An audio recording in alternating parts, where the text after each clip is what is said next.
Bisakah suatu saat harta Eyang Prabu Siliwangi akan menjadi Gemaripanya Loja Nabi Indonesia? Jawabannya satu, bisa, tapi orang terpilih. Nah, tiba-tiba Mas, ada sosok ya, saya di saat itu bilangnya beliau itu adalah Ki Patok Salak. Nawarin saya untuk saya ngambil. Gerak pilih yang mana? Incu pilih yang mana? Incu mau yang mana? Gitu. Nah, saya kan tipe yang gimana ya Mas? Menghormati tapi tidak mau kayak gitu-gitu tuh nggak mau gitu kan. Saya bilang punten bukan nolak gitu. Biarlah ini menjadi sejarah. Biarlah ini menjadi kenangan sejarah. Gak mau Aki kesini tujuannya bukan itu.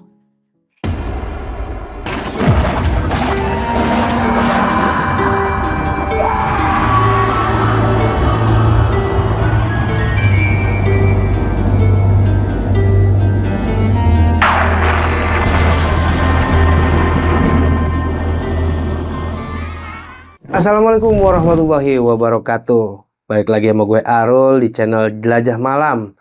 Akhir-akhir ini gue lagi kepikiran tentang Nyi Ratu Roro Kidul, kalau nggak salah sih namanya. Gue tuh penasaran banget tuh. Ditambah lagi gue inget sama gunung-gunung yang ada di Indonesia, terutama Gunung Salak. Apakah ada korelasi antara Ibu Ratu dengan Gunung Salak? Kali ini udah ada narasumber di samping gue yang bakal ngejelasin itu semua. Nah, ini narasumber kredibel banget dah pokoknya. Siapa dia? Langsung aja kita sapa narasumber kita kali ini. Assalamualaikum. Waalaikumsalam. Teh Penny. Iya Mas Sesuai Arul. dengan pembukaan tadi tuh. Ya. Ada nggak nih korelasinya antara Ibu Ratu dengan Gunung Salak. Ya, intinya gunung-gunung yang ada di Nusantara. Iya. Salah satunya Gunung Salak. Gunung Salak. Sejujurnya ada. Ada. Oke, langsung aku ceritain ya. Oke.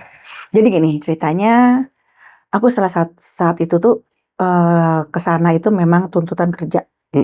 Jadi dari ke Gunung Salak. Dari salah satu stasiun TV swasta untuk meliput tentang sejarah, napak tilas dan misteri. Ya. Kita berangkat rombongan. Memang kan kalau di daerah Gunung Salak kita ketahui itu kalau Bogor itu sore itu cepet banget yang namanya hujan. Kota hujan. Ya, nggak bisa diprediksi. Jadi aku memutuskan, yaudah yuk kita pagi-pagi berangkat. Ya, pagi-pagi berangkat. Terus kita, aku naiknya itu dari Pasir Manggis. Jadi kan kalau Gunung Salak itu kan ada beberapa macam. Ada Pasir Manggis, ada yang dari Arca Domas. Nah, saat itu aku naiknya dari Pasir Manggis. Karena memang aku pengen mengulas sejarah yang ada di sana. Gitu. Singkat cerita, kita sowan dulu nih sama yang namanya kalau kuncen ya, kuncen di sana ya. Adab mau kita bisa, tapi yang namanya adab kan kita harus jalanin. Udah, alhamdulillah. Kuncennya ada. Biasanya tuh beliau itu ke hutan, ke atas untuk ngambil kayu. Ini kok dilalanya alhamdulillah beliau lagi nggak kejodohan. Iya, aku didampingin. Ya didampingin. Nah saat didampingin beliau udah ngomongnya nih udah aneh-aneh. Dia bilang gini, tuh teteh mah gak perlu didampingin sama abah, udah bisa gitu kan. Teteh malah teteh kan udah memang udah keluarga di sini. Saat itu aku langsung duduk gitu. Oh, keluarga, saya bilang gitu kan. Aku kan pikirannya secara jasad, maksudnya secara ini emang iya aku punya keluarga di sini gitu kan. Maksudnya gimana buat make surein lagi. Ya teteh kan masih ada hubungan leluhur dengan Gunung Salak. Oh gitu. Langsung begitu, nggak ada basa-basi, dia langsung begitu. Bisa mah tanpa abah. Terus saya bilang gini, iya abah, tapi kan yang punya lalu lintas Gunung Salak abah. Iya. Gitu, saya kan hanya cucu aja, cicing maricit, saya bilang gitu kan. Abah yang tahu medannya bagaimana, lalu lintasnya di atas bagaimana, saya bilang gitu. Kalau tersesat? Nah, saya bilang gitu. Oh gitu, jadi iya tuh abah, kan abah istilahnya tuh yang dituakan di sini, sesepuh di sini, atau kan sebagai anak ya, saya kan harus kudu sowan abah, saya bilang gitu. Ayo dong atuh temenin, ini buat acara apa? Saya jelasin kan, buat salah satu TV swasta, memang kita mau mengulik sejarah, napak tilas dan misteri. Jadi harus saling berkaitan itu. Iya, Nah, langsung di challenge-nya tuh di Gunung Salak. Mm-mm. Orang mah di gunung mana dulu, ya kan? Jangan langsung yang ekstrim. ya langsung ekstrim Gunung Salak karena banyak banget yang ingin tahu. Karena Gunung Salak itu kan gunung yang menurut mereka itu tuh misterius. Iya, benar-benar.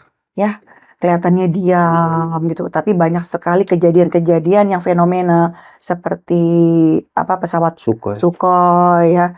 Dan sebenarnya itu banyak banget helikopter berusaha untuk ngambil harta benda di sana tuh jatuh ke situ. Tapi kan nggak diberitain. Oh gitu. Seperti itu.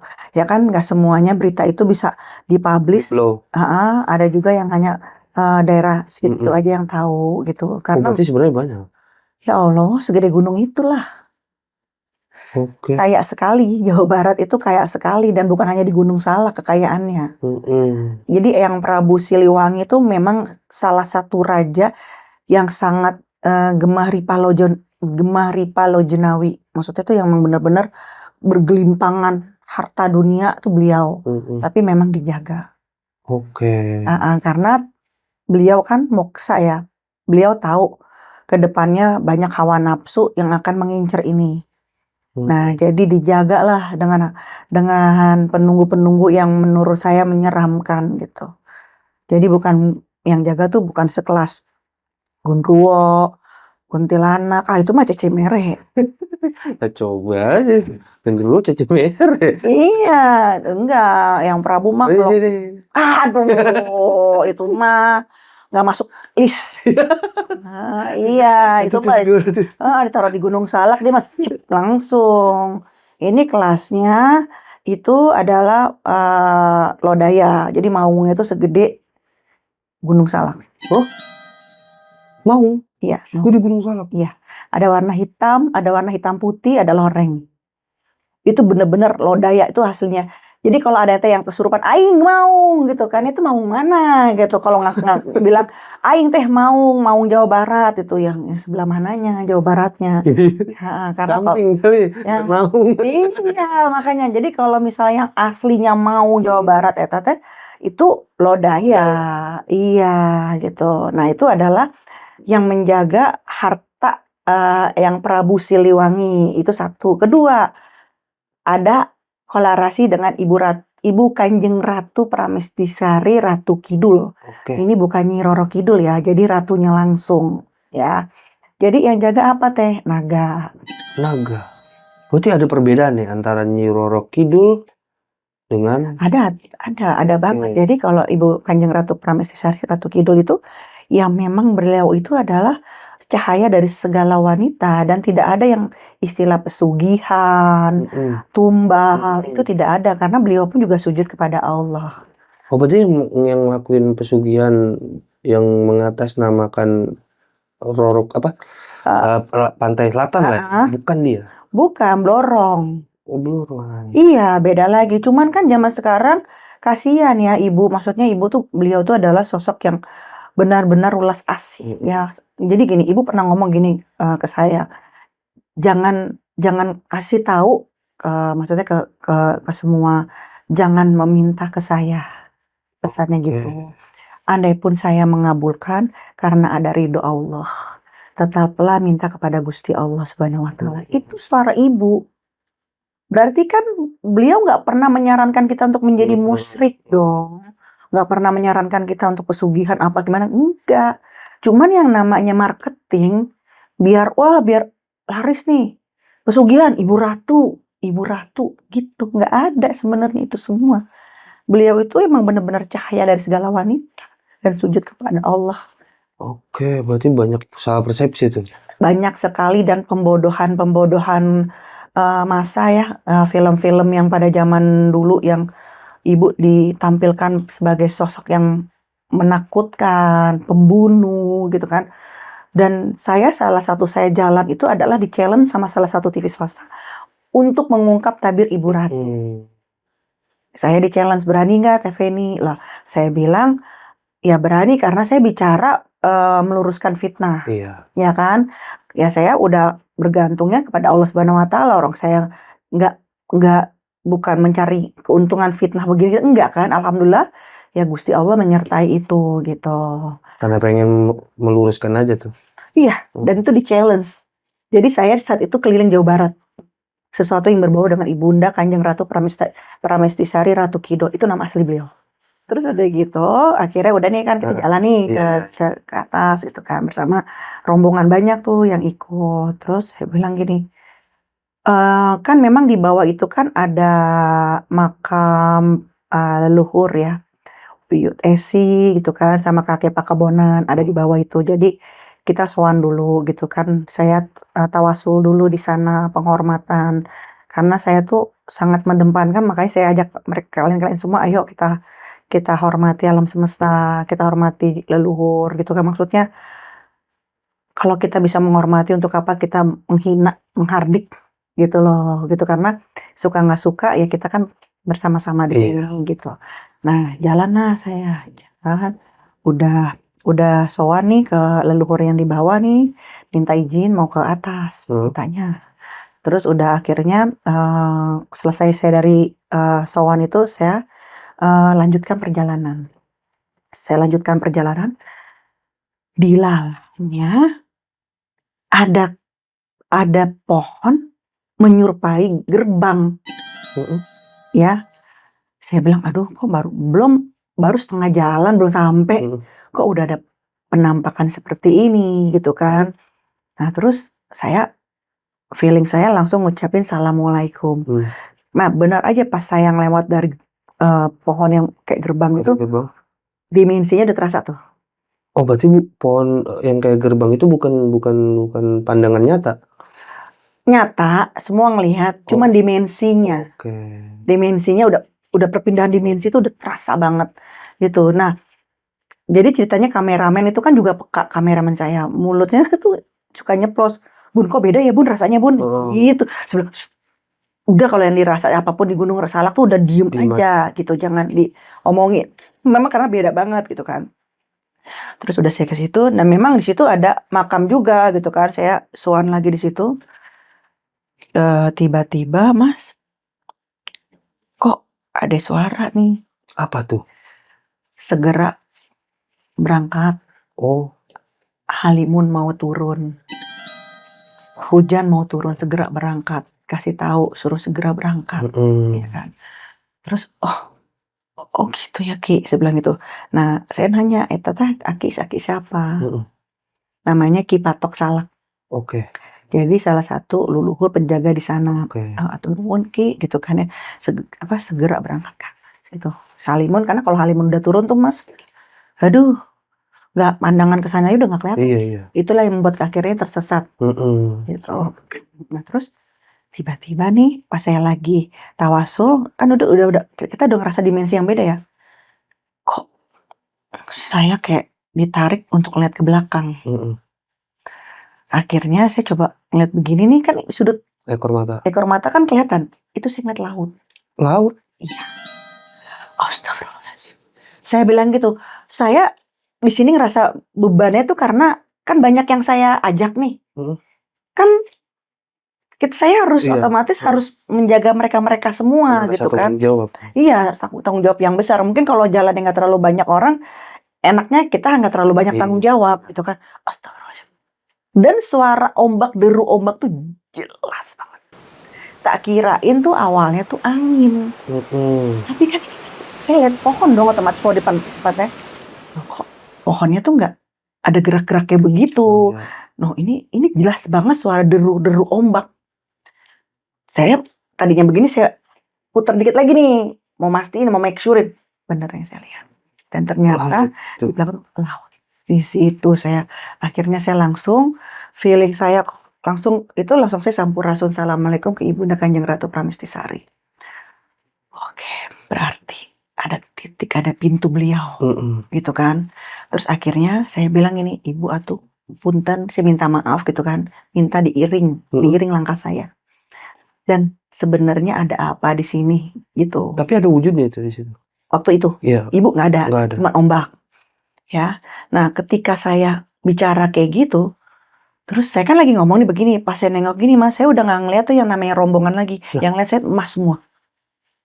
Emas. Emas.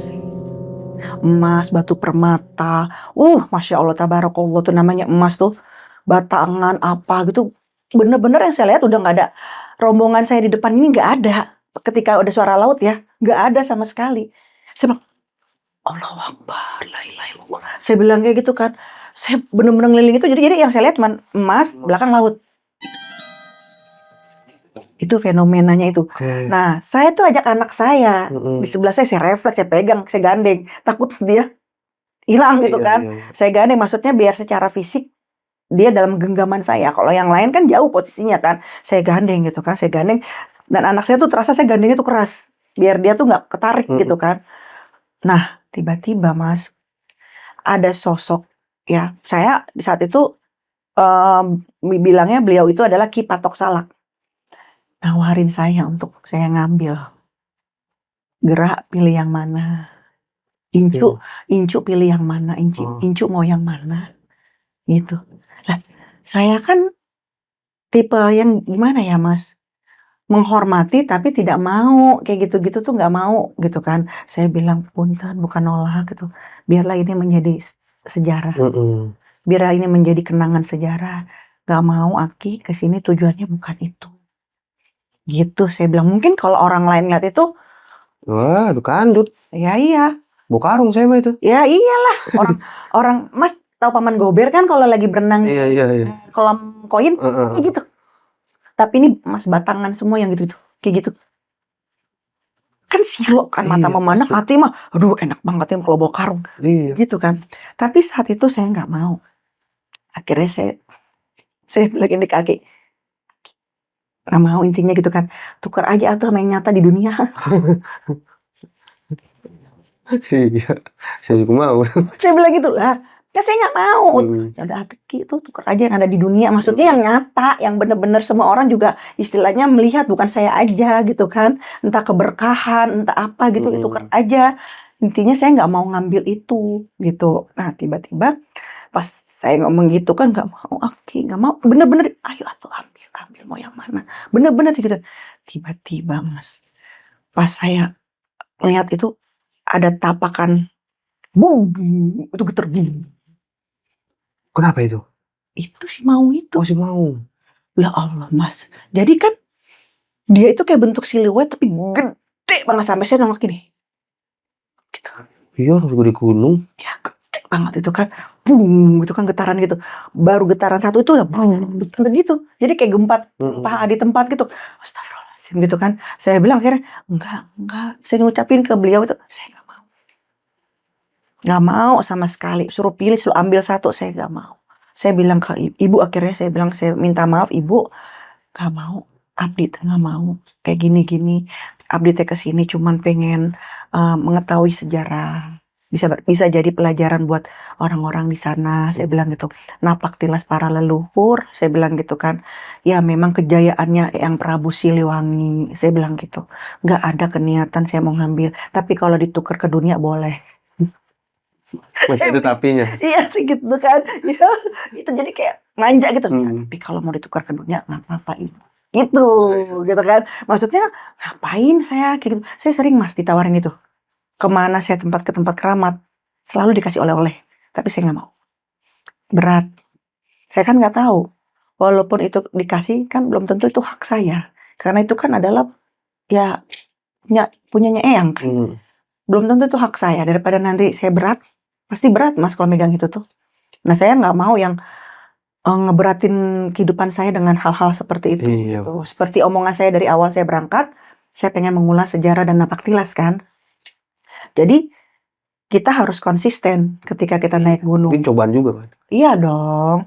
Kalau kita nggak konsisten, mana omonganmu di bawah? Iya. Kayak gitu. Masa ya semua orang pasti silau sih Mas. Cuman kan ada yang lebih harus kita jaga ya, adab gitu kan. Nah saya nggak mau nih. Nggak mau, Aki nggak mau, saya nurut, nggak mau, Aki nggak mau gitu kan. Terus maksa, beliau suruh ambil atau nggak mau. Intinya nggak apa-apa, nggak mau saya Aki. Saya cuma butuh pembahasan, intinya hati saya ngomong kayak gitu kan. Nah udah nih saya merem gitu, saya gandeng anak saya bisikin anak saya, terus anak saya matung. Saya nggak tahu dia ngeliat apa enggak saat itu. Ternyata dia ngeliat. Oh, ngeliat juga? Dia ngeliat, baru ngomongnya di bawah. Gitu. Tapi dia ngeliatnya tuh cuman kayak klip-klipan. Gitu, klip-klipan kayak Cahaya gitu. gitu, kayak uang kan ting ting Iya. kayak gitu kan. Dia cuma ngeliat itu aja. Terus akhirnya saya bilang ini, salawat. Saya bilang gitu, saya suruh anak saya, sallallahu ala Muhammad, sallallahu ala Muhammad. Saya bisik, sallallahu ala Muhammad kan. Gitu. Maksudnya jangan kamu terpana. Gitu. Akhirnya dia salawat gitu kan. Udah selesai tuh hilang. Baru tuh saya bisa ngeliat para rombongan saya. Baru tuh mereka lagi duduk kan, ada duduk kayak apa sih, kursi-kursi kayu gitu ya.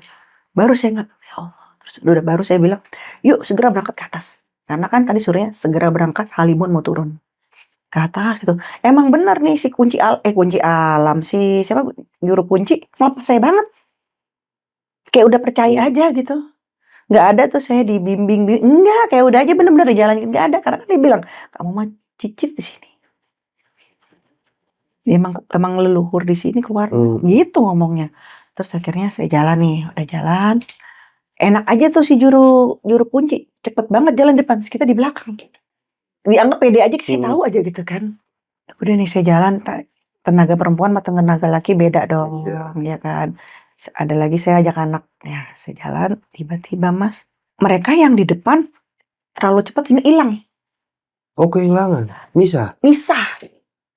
Kesel kan saya. Mereka yang di sana itu yang ikut Pak RT, juru kunci, ya kan pasti tahu medan dong. Nggak tahu lalu lintas Gunung Salak, kita Cicimire semua. Bener-bener saya bawa kameramen, ada mas saya, semuanya di belakang ini. Kan berat berarti tanggung jawab. Pada kemana teh ini kan? Saya bilang gitu kan. Nah terus tiba-tiba Mas, Halimun turun Mas, setebel-tebelnya. Turun, biasa nih, ngucap lagi nih kameramen. Bun, kayaknya kita ada dimensi yang beda ya Bun ya. Pengen saya kuncir gitu mulutnya rasanya. Saya bilang, jangan banyak ngomong. Maksudnya gitu, ya udah diem aja atau baca doa, jangan banyak ngomong. Udah kalau udah kayak gitu tuh. Terus nah kuncinya adalah ketika Halimun turun kita jangan jalan. Oh gitu. Oh iya, kalau kita jalan bisa-bisa Keder atau nyebur jurang lah. Makin hilang, makin jauh. Diem aja di tempat. Biarkan dia. Dulu persilakan, dulu kita hormati lah. Dia mau kemana sih? Gitu kan. Terus saya diam gitu kan. Ya Allah, ini jalan depan tuh sama sekali gak kelihatan Mas. Jalan depan sama sekali gak kelihatan. Akhirnya saya diam diri. Terus saya suruh supir saya saat itu, saya bilang, coba kamu kejar ke atas. Saya bilang gitu, tapi kita pakai tali. Panggil, maksudnya nggak usah jauh-jauh. Jadi kita pakai tali, jadi saling pegang gitu kan. Jadi kalau begini gitu kan. Terus akhirnya benar panggilin, mereka nggak ada yang datang. Udah kediam. Akhirnya saya bilang, saya ngucapin salam dong ke Ki Salak. Aki, atuh, ini kenapa turun? Kan saya belum ke atas. Saya bilang gitu, kayak saya nggak tahu jalan, Aki. Gerak atuh bantu. Saya bilang gitu kan. Alhamdulillahnya itu tiba-tiba yang di atas turun. Yang tadi duluan. Tiba-tiba turun gitu kan. Mulai-mulai tuh nipis tuh Halimun. Baru kita naik ke atas lagi. Nah, naik ke atas lagi, kita ikutin jalan gitu kan. Sampai saya ketemu napak tilasnya. Jadi penjaga Gunung Salak itu namanya Eyang Raksa Bumi. Eyang Raksa Bumi. Dan Eyang Kuncung Putih. Jadi Eyang Kuncung Putih itu juga ada di Gunung Pancar. Nah, napak tilasnya juga ada di Gunung Salak. Gitu. Jadi ketika saya sampai di puncak atas, saya lihat tilasannya Eyang Raksa Bumi. Terus saya lihat lapak kaki Eyang Kuncung Putih ada di atas. Terus sama, kan orang kan kalau ngikir batu kan kelihatan ya Mas. Tapi ini kayak ginian macan. Kayak ininya macan nih. Gitu, ada tuh di situ. Kukunya yang nancep gitu. Kayak kan macan kan begini nih. Ininya tuh kayak nancep di batu dan bekasnya ada. Kan nggak mungkin diukir sama manusia kan. Kalau ukiran kan ya Allah kelihatan banget ya. Kalau ukiran mah kayaknya rapi gitu ya. Kalau ini enggak gitu loh. Kayak emang batu pada zaman dulu terus ini nama dia jadi ngebekas gitu. Nah, ketika sampai di Eyang Raksa Bumi, saya tawasul. Kirim Al-Fatihah buat Nabi Muhammad dan para leluhur yang ada di sana termasuk Ibu Ratu. Tawasul semua di atas sana gitu kan. Terus saya Niskala Jati Galura. Jadi kayak sebuah tarian alam untuk persembahan kepada alam dan melaraskan diri saya kepada alam. Gitu. Jadi saya kidung di sana, kidung Jawa Barat. Saya melakukan itu. Setelah saya selesai kidung, baru saya duduk sila betapa. Kayak orang duduk sila betapa. Duduk saya di situ, ada yang hadir masuk ke dalam diri saya. Dan ternyata beliau adalah Eyang Raksa Bumi. Nah, disitulah baru diceritakan semuanya. Bagaimana, jadi bener-bener tuh saya ngoceh. Ternyata yang ada di sini tuh apa aja. Dan memang perlu kita tahu, Eyang Prabu Siliwangi, ini saya langsung ke kolerasi antara Gunung Salak dengan Ibu Ratu ya. Jadi, Eyang Prabu Siliwangi itu sangat hubungannya dekat dengan Ibu Kanjeng Ratu Pramestisari. Dan mayoritas raja-raja pada zaman dulu, pemimpin-pemimpin itu didampingi oleh Ibu Ratu. Nah, termasuk Eyang Prabu Siliwangi. Dan Eyang Prabu Siliwangi itu terkenal kaya raya. Makanya dibilang gemah ripah lojenawi. Hartanya itu nggak bisa diukur, Mas, melimpah ruah. Sampai ke Thailand, sampai kemana. Dan beliau tuh kaya banget. Di Gunung Pancar pun kalau orang yang bisa ngelihat, itu juga banyak harta beliau. Gitu. Nah, beliau itu kan tidak meninggal. Beliau itu kan moksa. Ya. Nah, otomatis jadi yang ada di situ semua sama ngikutin beliau, jadi kayak moksa, kayak ketutup dimensi. Hartanya dia. Nah, Lodaya itu adalah aslinya maung dari Siliwangi. Itu yang jaga harta-harta Eyang Prabu Siliwangi. Jadi saya tuh ngoceh. Mau ngapain kesini gitu kan, intinya seperti itu, nanya beliau. Akhirnya ada yang jawab, salah satu pegawai saya, supir saya, dia paham kan maksudnya, dia juga bisa ya, dia menceritakan bahwa kesini nggak mau ngapa-ngapain, pengen tahu sejarah gitu. Kita semua kagum Eyang Prabu gitu, pengen tahu sejarahnya gitu, bagaimana hubungan dengan Ibu Ratu gitu kan. Terus pengikut-pengikutnya peninggalan gitu. Jadi ternyata pasukan-pasukan Eyang Prabu pun banyak yang moksa di sana. Jadi juga. kayak kampung. Ya, jadi bukannya moksa ya, maaf ya, bukannya moksa. Emang diselimutin Eyang. Karena setia banget pengen ikut. Jadi kayak pengalaman dari Gunung Lawu, kerajaan Majapahit juga kayak gitu. Ketika Brawijaya itu sedang betapa di Gunung Lawu, para pengikut setianya Majapahit itu ikut, sebagian ada yang lari ke Gunung Lawu. Nah, mereka bukan moksa, tapi diselimuti oleh Brawijaya. Sama juga dengan Eyang Prabu Siliwangi. Dia nyelimutin juga orang-orang setianya dia gitu. Iya, makanya kalau ke sana, kalau dengar ada perkampungan, dengar gamelan, dengar ada seperti tarian atau apa, ya karena memang masih banyak kerayaan di sana. Gitu. Karena Eyang Prabu itu kan bisa kesana kemari, enak banget, dia moksa. Iya. Gitu. Nah, terus hubungannya kan tadi kan sama Ibu Runda Kanjeng Ratu Pramestisari. Salah satunya Eyang Prabu itu kan ketika beliau betapa, hadirlah Ibu Runda Kanjeng Ratu Pramestisari itu. Hadir gitu kan dengan hubungan baik karena beliau adalah raja di Pajajaran, rajanya Jawa Barat gitu kan, malah lebih dari itu gitu kan. Nah, karena kekayaan yang begitu banyak sampai istilahnya saat itu, ini mau kemanain ini, semua tuh udah jaya lah intinya. Bingung mau kemanain. Akhirnya saran ibu diselimuti di situ, dijaga oleh siapa? Salah satunya Lodaya dan naga. Jadi naganya tuh yang hubungan antara Gunung Salak dengan selatan. Gitu. Nah, semua yang leluhur yang ada di Gunung Salak itu bermahabbah semua ke Ibu Ratu, termasuk Eyang Raksa Bumi, Eyang Patok Salak, Eyang Uyut Esi, terus Eyang, aduh saya lupa tuh yang bagian kemakmuran gitu ya, yang buat sedekah bumi. Eyang Pakebonan ya, itu penunggu-penunggu Gunung Salak semua Mas. Eyang Pakebonan. Yang kuncung putih Eyang ya. Kuncung Putih itu, beliau itu adalah mertua dan juga mertuanya yang Prabu Siliwangi dan juga guru spiritualnya yang Prabu Siliwangi. Gitu. Dan beliau itu memang dari Galuh, bukan Pajajaran gitu kan. Dulunya kan Galuh, Galuh Pakuan. Nah, kalau yang Kuncung Putih itu dari Galuh. Makanya beliau itu ada di Gunung Galunggung. Karena kan itu Gunung Galunggung itu pada era kerajaan Galuh. Gitu sejarah.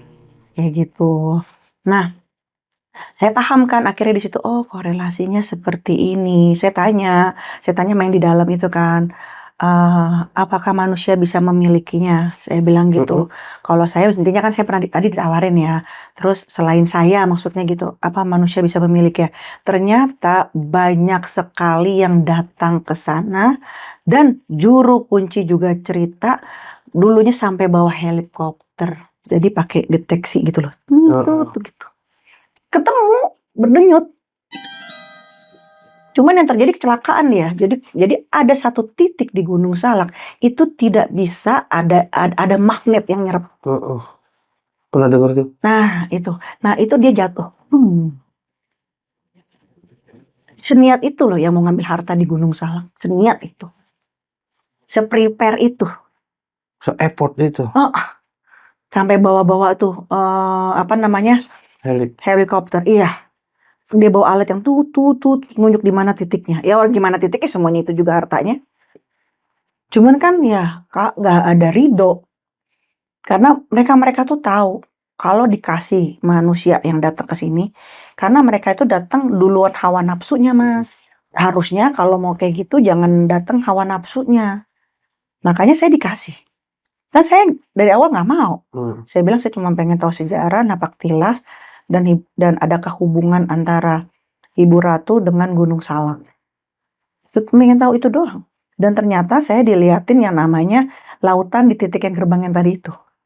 Dan suara ombak. Gitu dah. Terus saya bilang gini. Saya bilang ke Eyang Raksa Bumi kan. Saya bilang itu, Eyang, seandainya ada manusia yang sanggup ingin mendapatkan emas itu, dia betapa di sini. Apakah bisa, Eyang? Saya tanya kayak gitu. Satu doang jawabannya, tidak ada yang akan sanggup. Nggak akan ada yang sanggup. Tidak ada. Karena yang berhadapannya ya iya gede-gede. Makanya kalau yang kayak gini-gini mah ya nggak masuk list. Sabar ya Tong. Nggak masuk list itu. Kalau yang dihadapin cuma ini mah mereka mah iya. Berani lah betapa. Ini juga banyak. Nah makanya kalau yang di sana maunya gede bagong begitu kan, belum lagi yang lainnya naganya gitu. Jadi benar-benar dijaga, dililit seperti itu. Terus saya bilang gini, bisakah suatu saat harta Eyang Prabu Siliwangi akan menjadi Gemaripannya Lojenawi Indonesia? Oh iya bisa juga tuh. Saya tanya kayak gitu, bisakah Eyang? Jawabannya satu, bisa, tapi orang terpilih. Saya merinding kalau mendengar itu. Kriterianya kayak gimana tuh orang terpilih? Oh halo Gusti. Terus, saya mikir dong, masalahnya kan nyari orang kriteria yang kayak begitu kan, ya kriteria di mata raja gitu loh, di mata Ibu Ratu, bukan kriteria di mata istilahnya manusia umum, ya kan? Saya bilang bisa dimanfaatkan untuk kemakmuran Indonesia, bangsa Indonesia. Namun keturunan dari Trah Pajajaran satu, dan kedua itu juga nggak semua Trah Pajajaran yang bisa terpilih lagi. Nah gitu kan. Ada lagi itu. Iya, terus saya bilang tentunya orang yang tidak haus dengan hawa nafsu itu yang terpilih. Kedua, hidupnya buat masyarakat. Dibilang kayak gitu. Terus dari sejarah keimanan, ketakwaan itu sama Gusti Allah tuh udah manunggalin kaula Gusti lah bahasanya. Jadi manunggal dia dengan zat izzatilah, zat Tuhan. Jadi segala hawa nafsu itu tuh udah dihempaskan dari Udah dunia. lepas. Masalahnya ada nggak coba? Coba Mas coba pikir ada nggak hari ini gitu? Iya sih. Kayak ini Mm-mm. yang nggak punya nafsu loh Mas. Korupsi masih banyak kok. Itu dia. Tapi kalau ada orang itu yang mau menyerahkan itu, membantu untuk kemasyarakatan Indonesia. Makanya banyak yang ngaku-ngaku pada betapa di sana ngerasa pantas. Saya pantas nih yang ilmu saya udah begini. Iya. Di Di sana nggak ada apa-apanya. lah iyalah dilihat nih. Hawa nafsunya tinggi ya. Oh, hawa nafsunya bukan sekedar hawa nafsu ingin kaya, tapi hawa nafsu ke seksualitas. Ke situ juga. Yes. Kenapa bisa ke situ juga? Kan harus bersih lahir batin, Mas. Oke. Jadi dia tidak dibudakin oleh apapun. Benar-benar bersih. Makanya saya tadi bilang manunggaling kaula Gusti. Jadi diri dia, sukma dia, jiwa dia manunggaling dengan zat izatilah, zat ilahi. Apakah sudah ada yang sekarang? Heeh. Yang diem. Gak ada A, B, C. Dia cuman gitu doang. Dengan mukanya yang bijaksana itu. Gitu. Dan saya tanya laki-laki atau perempuan yang kriteria itu laki-laki. Laki-laki. Jadi saya mikir kan, siapa sosok beliau sampai bisa ngebongkar semua kerajaan Eyang Prabu hartanya dan Eyang mau berbagi untuk kemasyarakatan Indonesia. Tahun berapa pertanyaanku? Berarti sebenarnya intinya Indonesia itu adalah satu poinnya, Indonesia itu kaya raya. Ya udah pasti kalau itu. Dan berarti positifnya adalah ke depan Indonesia bisa menjadi negara yang paling dipandang. Semangat spiritismenya begitu dong. Iya. Kalau memang orang itu sudah ada, ya kita kan tidak tahu, yang tidak jawab. Ya, berarti kan positifnya ke depan Indonesia akan dilihat di dunia. Karena beliau itu tidak mau memanfaatkan untuk pribadinya harta Eyang. Bayangin gak mau. Dan gak ada hawa nafsu seperti kayak laki-laki pada umumnya. Jadi benar-benar lahir batin clean. Nah, karena itu banyak sekali para dukun-dukun yang menjanjikan kepada para pejabat-pejabat. Oh iya. Ya, maaf nih. Untuk bisa mendapatkan kekayaan Eyang Prabu untuk memimpin. Banyak yang, kita bisa, saya bisa. Dijanjikan para dukun-dukun itu. Banyak. Para pejabat-pejabat dijanjikan. Karena kan yang ngincarnya tuh Eyang Prabu, kalau yang tahu ya. Namun tidak segampang itu. Harusnya si pejabat itu juga harus tahu diri juga dong. Nah. Seharusnya. Dia kan nggak tahu kriterianya. Itu dia. Nggak tahu kan. Dia cuma diiming-iming oleh dukun itu. Bapak bisa. Bapak ini begini. Begitu diiming-iming indah. Iya. Bapak begini, bapak gini. Pas dilihat bererot banyak istrinya. Ya. Ya, itu udah Gagal berarti sih. gagal seperti itu kan. Iya, karena jangan sampai kekayaan ini jadi kenikmatan sendiri untuk dia. Karena nafsu laki-laki yang pertama diukur adalah seksualitas. Makanya ketika dia bisa mengendalikan itu, insya Allah dia juga tidak akan silau dengan itu semua. Masuk akal ketika Eyang Raksa Bumi bicara seperti itu. Gitu. Dan sampai detik ini bahwa Gunung Salak itu banyak diburu dan termasuk Gunung Pancar. Kalau Gunung Pancar tuh yang diburunya tuh besi kuning. Kan aneh-aneh ya. Besi kuning, tembaga. Besi kuning emas. Itu adanya di Gunung Pancar. Itu yang tertanam harta terhebat adalah di Gunung Pancar itu adalah besi kuning. Dan itu pun diburu. Sekarang bagaimana diburu kalau itu adalah tongkatnya dunia. Ditancepin di Gunung Pancar tongkat itu. Diburu sama orang? Diburu sama orang. Mas, mau dicabut. Dicabut? Ya, menurut. Yang dunia? Lah itu dia. Makanya saya bilang Indonesia itu bukan hayalan, Indonesia hebat. Indonesia kaya raya. Berarti kalau kayak gitu ini kita lagi krisis hawa nafsu. Benar. Semuanya mau diambil. Iya, benar. Pohon ditebang. Nah, benar. Emas dikeruk. Itu dia. Main gaib juga mau diangkat Nah, juga. salah satunya banyak penambang-penambang liar untuk mengambil emas. Mereka pikir itu adalah harta yang terpendam. Mm-mm. Padahal bukan, segitu aja mereka ngadepinnya makhluk-makhluk. Makhluk-makhluk masih cecemera tapi serem. Iya. Gimana yang udah berbentuk batangan emasnya? Udah bukan kelas manusia untuk bisa lawan atau kelas paranormal untuk bisa melawan. Gak bisa.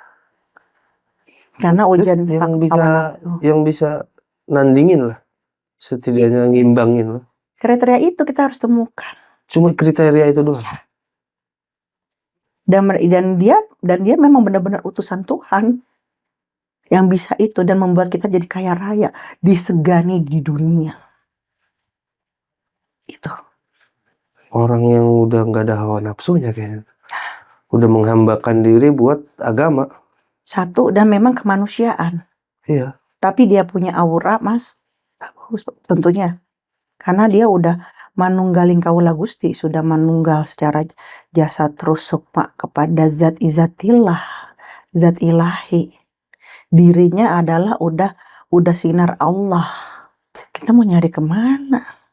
Nanti ada kali itu. Nah, ya kan pertanyaannya kayak gitu. Nah, cuman poinnya adalah untuk para pejabat-pejabat jangan mau diiming-imingin. Wah, Bapak bisa Pak ngambil nguasain hartanya Prabu Siliwangi. Paling banyak itu. Banyak, apalagi kalau mau kampanye. Dijanjikannya itu. Gitu. Nggak bisa. Dengar-dengar juga ada yang nyari tongkatnya Soekarno lah tuh, apalah. Oh iya, banyak yang nyari-nyari kayak begitu. Tongkoknya lah. Banyak, Mas. Cuman gini, Mas. Anggaplah air terjun. Air terjun kan energinya besar ya. Deras, besar, dan alam semesta dong. Bukan buatan. Ditadahnya sama ember. Apa jadinya? Pecah tuh ember. Rengat. Iya. Jadi kembali ke wadahnya dulu. Iya, betul. Berkat Tuhan itu akan turun. Yang salah bukan air terjunnya. Wadahnya sanggup apa kagak? Nah, itu. Ternyata kunci kekayaan itu adalah salah satu, siapkanlah dirimu sebagai wadah untuk menerima berkat Tuhan. Kuat lagi nih. Semua manusia bisa kaya raya, semua bisa. Tapi please, berkat Tuhan itu besar. Siapkan diri kamu jangan ember. Batu alam kayak guci alam kayak, ya kan gitu kan. Iya kan itu kan. Siapkan. Tapi ember anti pecah ada teh. Anti pecah. Iya begitu. Jadi sebenarnya itu, Mas. Saya nggak, kalau misalnya Teteh kan emang saya bisa jadi, pernah dia nanya ke saya tuh bisa ngasih saya jadi orang kaya? Bisa. Tapi kan keadaan saya gini, keluarga saya nggak ada keturunan kaya. Bisa. Kenapa kamu ragu? Saya bilang gitu. Siapin aja wadah kamu untuk menerima berkat Tuhan. Siapin sebagus-bagusnya. Gitu. Nah, apalagi kalau mau dapet passwordnya untuk ngambil harta yang Prabu Siliwangi. Gitu.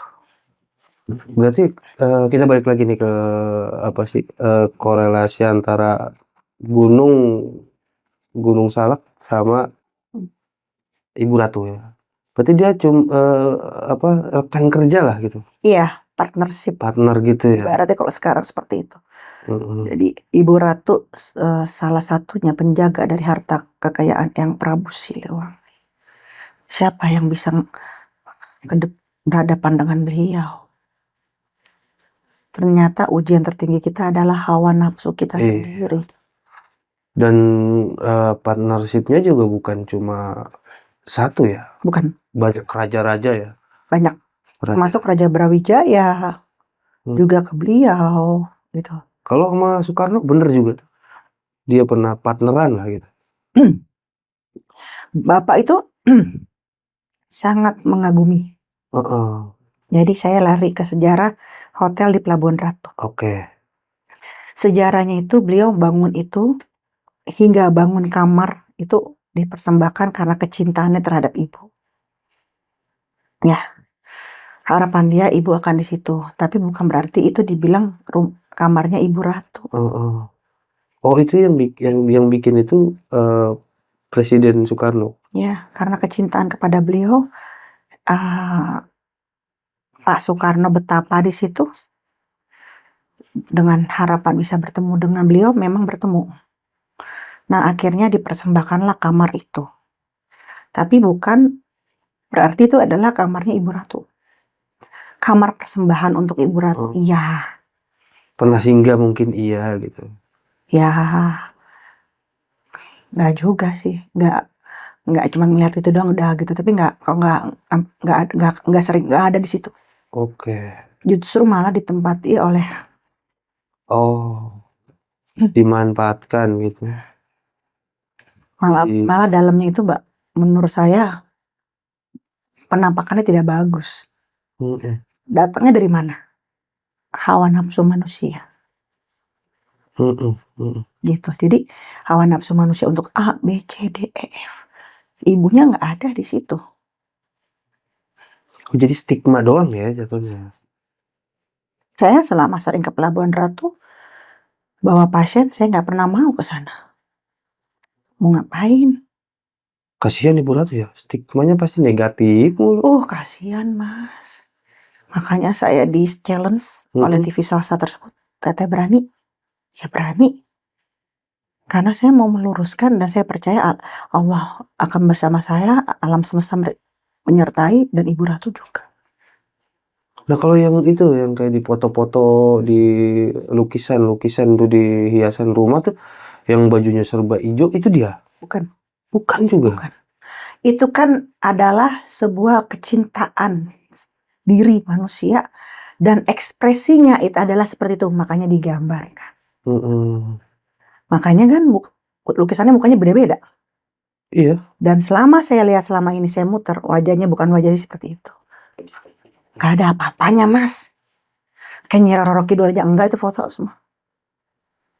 Cantiknya tuh Masya Allah tabarakallah, Mas. Jadi apa ya, auranya tuh udah sampai kayak bercahaya. Kita nggak benar-benar bisa ngeliat gitu mukanya, tapi kita bisa merasakan bukan cantik ibu tuh, indah.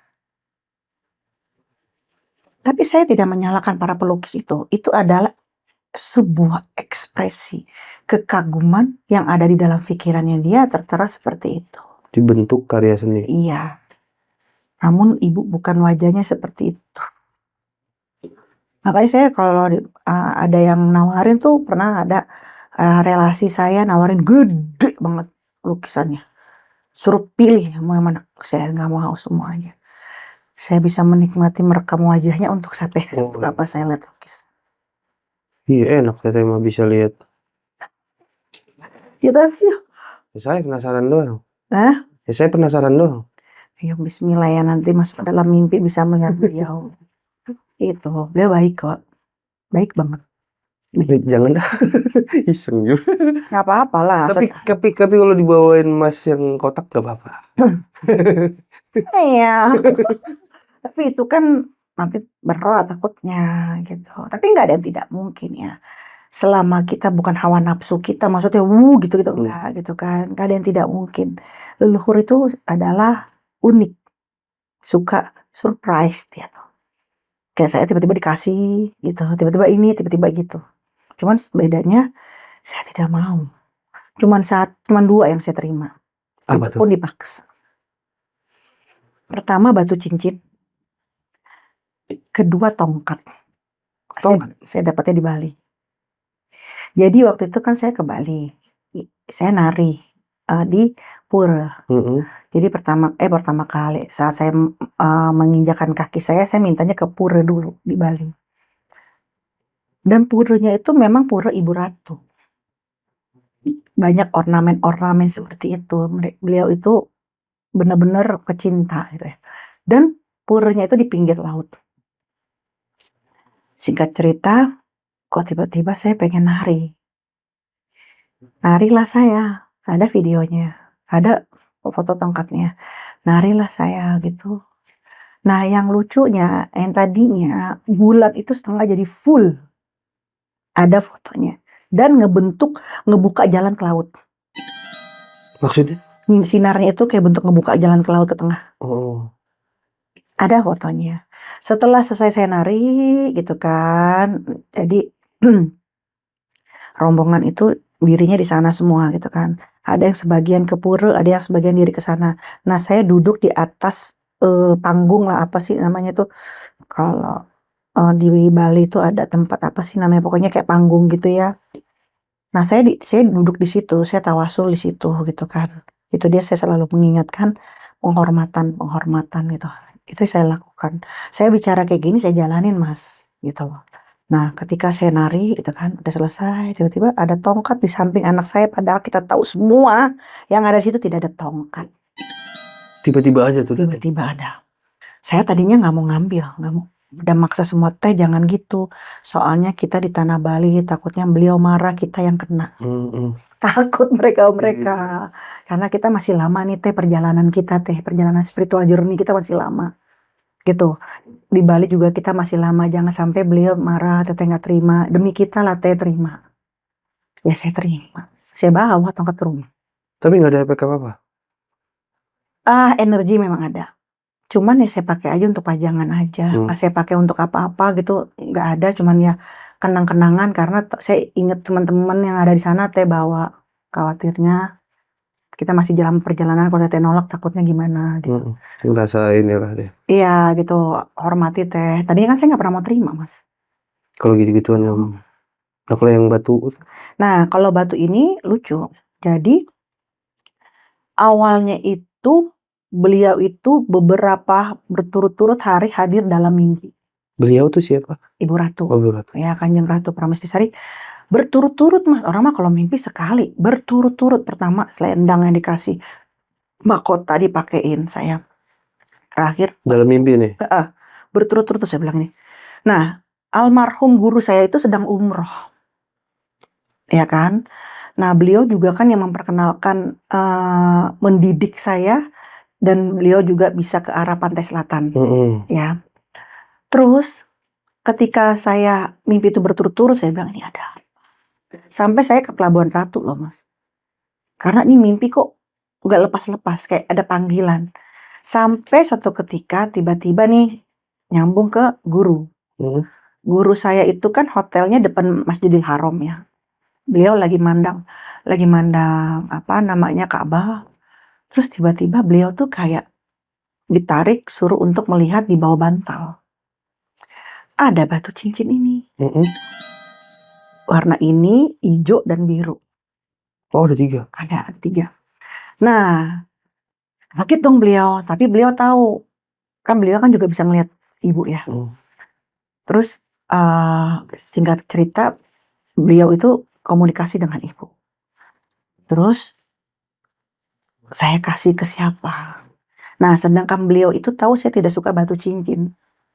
Kan perempuan kan jarang ya yang suka kayak gini. Perempuan tuh biasanya kalau batu pun maunya berlian gitu kan. Kan nggak ngerti batu-batu ini perempuan mah. Terus ibu tuh sebenarnya udah mengisyaratkan gitu kan. Cuman apa ya Feni suka? Guru ngetes, dikasih ke orang lain. Balik lagi ke guru. Dikasih lagi ke muridnya yang lain. Balik lagi. Begitu aja terus. Oh berarti batu ini nggak mau. Dikasih ke saya. Lah saya kan nggak suka awalnya batu-batu kayak gini. Ini dikasih ini sama beliau ini tahun 2007 ke atas deh, lupa saya ya. Nah, dikasih, tahu nggak saya baru pedulinya kapan? Baru 2025. Wah. Nggak ngeh ya berarti. Enggak. Saya udah nggak tahu dia di mana. Tapi ceritanya saya tuh lagi beres-beres nih ya. Mama semua gitu kan. Mama udah bilang, "Mah, dulu saya pernah nanya, "Mah, batu Feni mana ya?" "Tahu, Mama udah lupa." Gitu. Oh ya udah, saya bilang gitu. Tiba-tiba nih udah beres-beres mau segala macem, entah kenapa barangnya Mama tuh ada di rumah. Saya buka, ada batu ini. Kayak ngikutin ya? Ya. Saya minta maaf akhirnya. Maafin saya, udah bertahun-tahun menelantarin ya.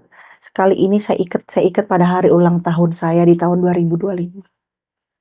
Baru udah dipakai nih sekarang. Baru saya pakai sekarang. Oh, tadinya cuma batu doang gitu. Batu doang. Nggak ada Nggak ada cincinnya. cincinnya, nggak ada, hanya batu aja. Akhirnya saya minta maaf, maafin ya. Saya bilang tuh, kali ini saya nggak bakalan sia-siain lagi. Saya bilang kayak gitu. Saya ikat pas ulang tahun saya 2025. Hmm. Itu pun saya ngikatnya, saya beli cincin dulu. Terus yang ada matanya saya copot. Jadi saya ngeliatin dipasangnya. Harus pas dengan batu ini. Jadi saya keliling ke toko emas. Nggak bisa mesen gitu? Takut. Takut Gerinda. Hah? Tunggu di Gerinda. Takut saya. Karena saya udah sia-siain udah lama banget. Saya nggak mau sia-siain lagi, saya salah gitu. Jadi kolerasi beliau tuh seperti itu, gitu. Ya Bismillah aja ya, segera hadir orang yang ditunggu itu. Hadir di sini? Hah? Hadir di sini? Ya kita kan berdoa, ya kan, Bismillah ada orang yang hadir. Untuk apa? Bukan, maksudnya untuk yang kriteria yang dimaksudkan Oh, Prabu. Tuh. mudah-mudahan saya. Amin. Pokoknya kita doa baik, kita harus amin. Siapa tahu besoknya Mas tiba-tiba berubah jadi Power Ranger. Aduh. Jadi gorgom dulu. Iya, kan ada yang tahu. Tiba-tiba nanti berubah jadi apa, batu giok itu kan, menada berkat Allah, kan kita nggak ada yang tahu, Mas. Jangan suka underestimate dong. Kan gitu. Nah, itu dia cerita lengkap dari perjalanan spiritualnya TP Nirama. Buat lo nih yang punya pertanyaan tentang tadi tuh pembicaraan kita, langsung aja tanya di kolom komentar. Gue Arul undur diri. Aku pamit, Feni Rama. Jelajah Malam. Assalamualaikum warahmatullahi wabarakatuh.